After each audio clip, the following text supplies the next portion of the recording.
કેન્દ્રીય ગૃહમંત્રી અમિત શાહના સુરત મુલાકાત દરમિયાન તેમના ભારે ભરખમ કાફલાને કારણે શહેરમાં ભારે ટ્રાફિક જામ સર્જાયો હતો.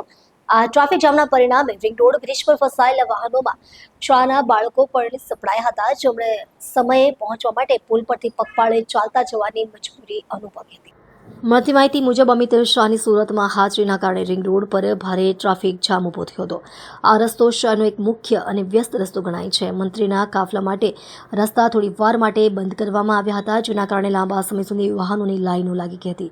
આ ટ્રાફિક જામનો સૌથી વધુ પ્રભાવ શાળાની રિક્ષા વાહનોમાં બેઠેલા બાળકો પર પડ્યો. દ્રશ્યોમાં કેટલાક બાળકોને તેમની વાહનોમાં ટ્રાફિક જામમાં અટકી જતા ઘરે સમયસર પહોંચવા અને અન્ય કારણોસર પુલ પરથી ઉતરીને પગપાળા જવું પડ્યું હતું.